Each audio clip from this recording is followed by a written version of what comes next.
Mustangs find themselves trailing 2-1 after the first period of play to the #1 team in the OUA East in the Carleton Ravens. But let's not forget, Michael, the #1 team in the OUA West are these Western Mustangs, so I don't expect this match to be over from a long perspective.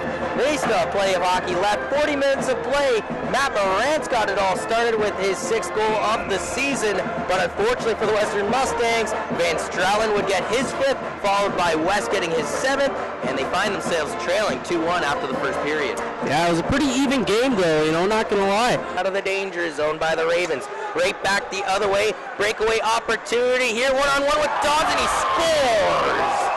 Joe Buchanan gets his team-leading 15th goal of the season. He leads the team with 24 points.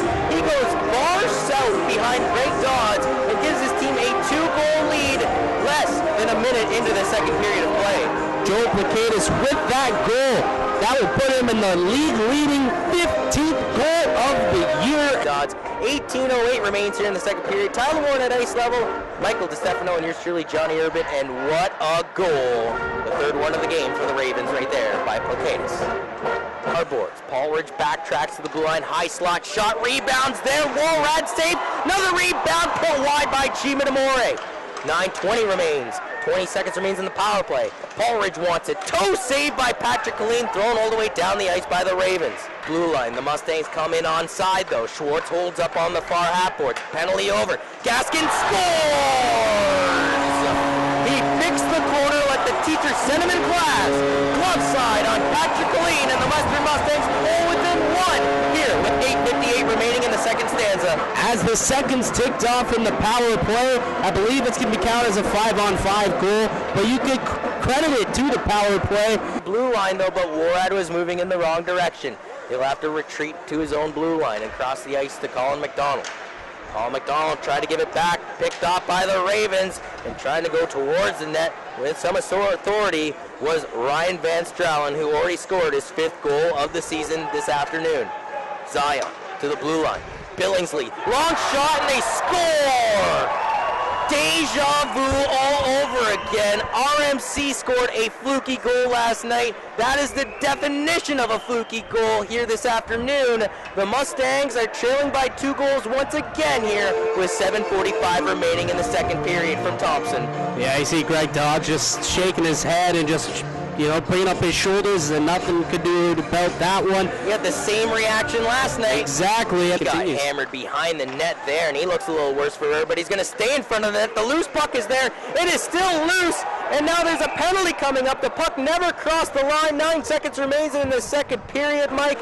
Colleen laying on his back. 2 Mustangs in his blue paint. There's a Raven on top of the 2 Mustangs in Brown and McKee. I was also going to say about the Paul Ridge incident, he already has an interference penalty in this game, and you're right, the Ravens wanted a second one on that previous play. Need to keep this lead. A chance here, short-handed to end the period for West. Already a goal in the game. Great job by Carente just to harass him enough, and the buzzer will go. The Mustangs were outscored 2-1 in the first period, and they got outscored 2-1 in the second period and find themselves trailing 4-2 as David Carente exchanged some words with West at the end of that play. And again, Carente just an ill-advised backhand pass that almost cost him, but he was able to make up for his efforts right there with the stick lift. Our ice level commentator with the captain, Steve Reese, who turned 26 yesterday, the Dorchester, Ontario native, finds his team down by 2 goals entering the third period of play. And it's all on the line now, Mike. They could potentially drop out of first place in the OUA West. They could potentially get their first loss here at Thompson Arena during the 2014-15 season. The Mustangs will have to play arguably their best third period of hockey in this season in order to come back and win this game. We have an interview with Clark Singer, part 2. Stick around on the other side of the break. For Tyler, Mike, and yours truly, Johnny Urban, we'll catch you around for the third period of play. Warrad crawls down the far wall. It's going to take a shot. Soldier safe. Rebounds there. Salaturo rejected by Colleen, and he pounces on the second rebound before Morantz could get into the equation. Opportunities for the Western Mustangs, but no capitalization. Patrick Colleen making a couple of huge chances. Surprise, he's been pretty good. Down to Patrick Colleen. He comes out from behind his net. He's going to wrap it around the glass. Kept in on the wall, though, by Carente. Eventually thrown out by the Ravens. Ravens have a chance to DeRocher, an empty netter, and he scores. the icing on the cake for these Carleton Ravens after beating the Guelph Griffins 5-2 last night at the Griffin Center. They look to beat your Western Mustangs 5-2 at Thompson. DeRocher with his 3rd goal of the season, Mike, his 10th point of the year.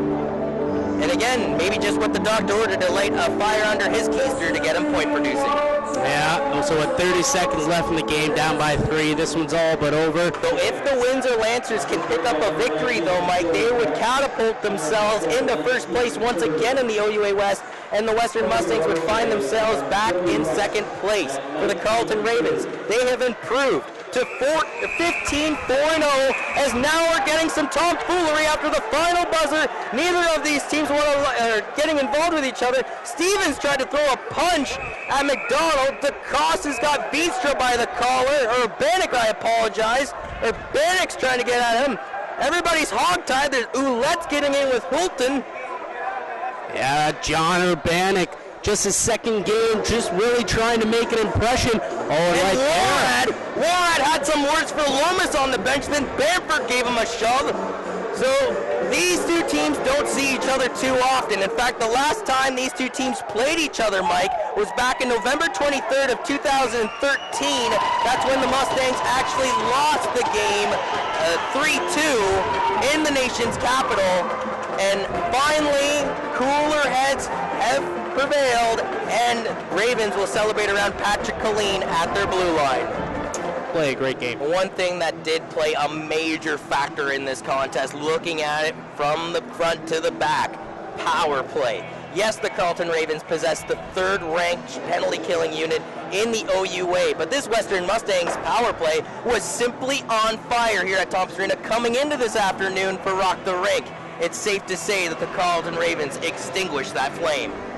So, for Tyler Warren at ice level, Michael DeStefano, Adrian Ryan, Kurt Butler, and all our gentlemen back in the studio, I want to thank you for tuning in to Mustangs TV for OUA men's hockey action here on Rock the Rink on your Saturday afternoon. And a reminder, don't go anywhere, ladies and gentlemen. 37 minutes away from the puck drop from OUA women's competition between your Western Mustangs, who enter 12-0-2 against the Laurentian Voyageurs. For Tyler, Mike, and yours truly, Johnny Urban, we'll catch you around then.